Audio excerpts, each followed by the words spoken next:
It's autumn, guys, which means we are full on in the season of like Halloween, autumn, creepy, cozy, scary book recommendations.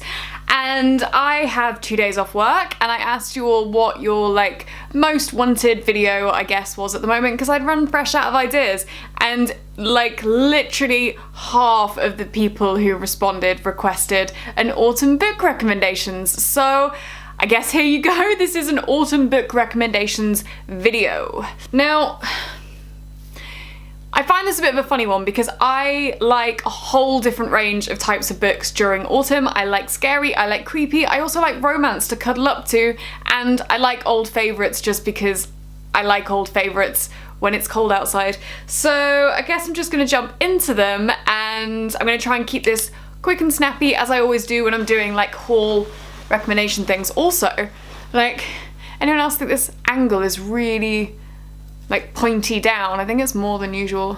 Oh, and I got new bedside tables, by the way, one on either side of the bed. Really like them, got them last week. Okay, moving on. So my first recommendations is Boxlow by Eleanor Vasserberg. This was actually the first book that I ever reviewed on my channel like a year and a bit ago, I think, maybe a year ago. First book I ever reviewed on my channel anyway. That's pretty exciting. This is all about a cult in the English countryside. You don't realise it's a cult, but then, you know, once you start reading and you realise that the kids have never known anything else, they don't go to school, all they know is the,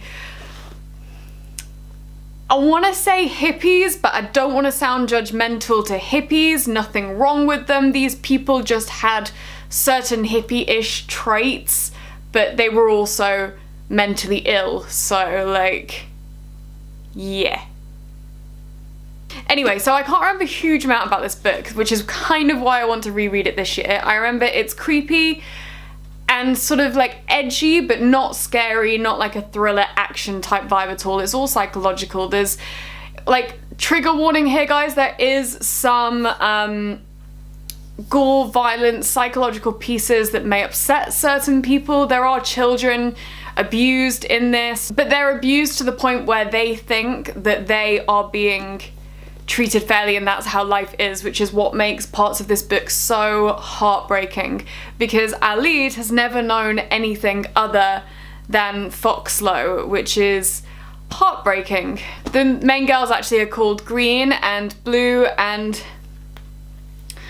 from what I can remember, basically they're taught that they have to stay inside, and to go outside the boundaries of the garden is bad, and we do not do that. And if they do, they are punished. They're not supposed to meet people from the outside world. And there's this like mother figure, but not their real mother, who has all these rules and weird like culty type things about her. It's like, I can't go into too much detail because I haven't read this in like a year and a half, maybe 2 years. Can't remember how long I've been doing this channel, but I do remember giving it 5 stars and I absolutely adored it. So if you want to check it out, you definitely should. It's a fantastic autumn read, and also this is one beautiful cover. My second read, I'm going from like the oldest books that I haven't read in ages to the newest. So second book is Neil Gaiman, Neverwhere. You cannot go wrong with a bit of Neil Gaiman, and I really, really, really want to reread Neverwhere this year. One, because it's one of my favourite books ever, but two, because it's set in London town, but like fantasy Neil Gaiman world London town, and there is an underworld and an overworld, and when you go to the underworld you meet all these people who've basically fallen through the cracks of life and they are forgotten in the upper world, and this is now their home, and it is magical and mystical, and our poor lead, Richard Mayhew, all he is trying to do is get back to his normal, pretty mundane life, and he can't, and it's heart-wrenching, but also just really scrumptious, in the same way that I feel that Caravelle has incredibly scrumptious descriptions that just make you feel like you're in the book. This is exactly the same as that. It is, you feel like you are there, you feel like you're in the underworld of London, and it just, like, I cannot wait to reread this again this year. It's probably gonna be like in the next few weeks on my TBR pile. Okay, I've just shut my curtains if the lighting's just changed, guys, because the lighting was really weird and it's really sunny outside. Okay, so the third book on my recommendations is Alice in Wonderland. I shouldn't have to sell this to you guys. It's on my all-time favorite books. I reread this book every single year in the week leading up to Christmas. That's how much I love this book. So it's technically a Christmas reread for me, but I'm classing it as autumn because, like, I love it and everybody should reread it. And I have probably like 6 maybe different versions of this book. So like, I really love it. It's one of my favorites. And if you haven't read Alice in Wonderland, I'm not going to explain it to you. You just need to go and read it. Surely you know what it's about. You've seen lots of bunnies and it's late, or I'm late. Next one is a little bit of trashy romance because you need to cuddle up on a sofa in autumn. You just do. There's no like, I mean, you just do. That's what autumn's for. So Fallen, there is, as I have said before when I've reviewed Fallen, there is no depth to this book at all. Don't go looking for it, there isn't. It is about 100 million times better than the movie, if you've seen the movie, dear God, but it's just a fabulous little trashy romance. I read the whole series in about a week, and considering all of the books are relatively chunky, and there must be about 5 or 6 books in the series, that's a lot of pages in a week. And this is basically about a girl and a boy who've been having a love affair for hundreds of years, and he has been alive for hundreds of years, and every 17 years they find each other again. She dies and is reborn, and that basically is the Fallen stories spread over 6 books. But there's lots of love in there and lots of cuteness and lots of like, oh, adorable moments. So like, if you want that and a blanket and a glass of wine. Next one is Caravelle. I've talked about this so many times, so I'm not sure I really have to again, but Caravelle, legendary, we love that. I can't wait for finale. I feel like I should say it like finale, bearing in mind the other books, but either way, they're great. They feel like some kind of magical fairground ride, like a 5-day magical fairground ride, but the fates twist and like everything is dependent on you finding all the clues to save somebody you love, and it's basically the whole time you're reading this you can smell the smoke from the fairground, you can like see the twinkling lights in the distance, you can almost like hear the whispering of legend, the fairground master almost in your ear. It is awesomely winter, and this actually, because I love this so much, everybody keeps recommending to me the Night Circus. I am going to check out the Night Circus next. I would love to recommend it in this video because everybody has told me the Night Circus is one of the best autumn winter reads, so maybe go and check that out. I haven't read it yet, but it is on my bookcase. Next one is Frozen Charlotte. This is a YA horror. I wish there was more YA horror because I loved this. And there is a specific scene which is either in this or Charlotte Says. I'm not sure which, if it's in Frozen Charlotte or Charlotte Says, but in one of them there is a scene where the girl is like sat huddled in the corner of her room and she hears a little girl humming. Sorry guys, thinking about it, I'm so scared I have to literally pick my foot up because it's trailing off the bed and get it on the bed because I'm scared something's gonna grab me under the bed. Yeah. So she hears this humming and you literally just hear in your head like a little girl going, and then you realise, it's Pan's Labyrinth, and then you realise that it's her humming and she starts singing and she can't stop. And it's so creepy. These tiny little Frozen Charlotte dolls, like, it's really scary. Considering it's a YA horror, it's really creepy, and I fully recommend both Frozen Charlotte and Charlotte Says, and also The Haunting, which is by Alex Bell as well, I think, but I'm not sure. But I enjoyed that too.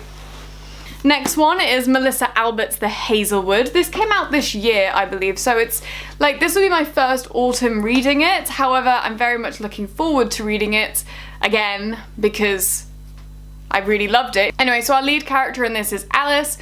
Her mum has basically spent Alice's whole life moving them around from place to place and won't let her see her grandmother. Her grandmother is a famous author who wrote this really creepy book of like fairy tales, which I can't remember the name, I think it's the Hintergarden, and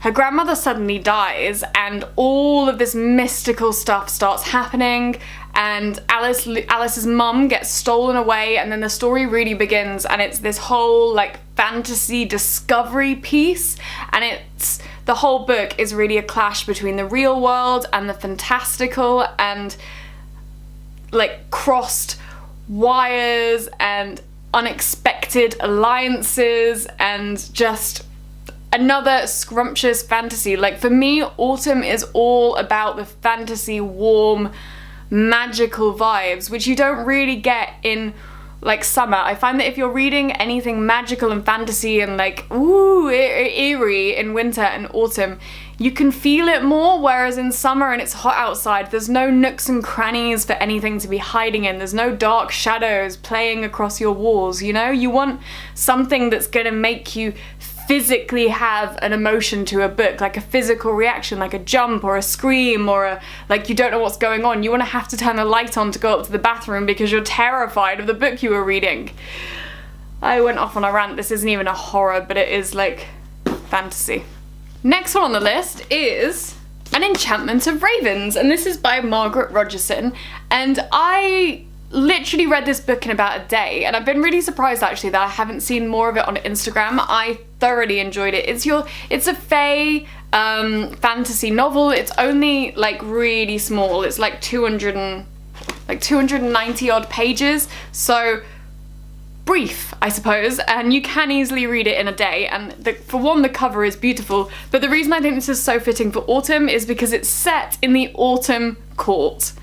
Can you get any more autumn? All the descriptions are of golds and purple hues and oranges, and everything's about decay and ravens and love, and just everything about it screams fae autumn. Everything. And can you ever want anything more than a fae handsome prince falling in love with you on some autumn day in a forest with a beautiful orange dress on and leaves falling everywhere, and hopefully a pastry in your hand.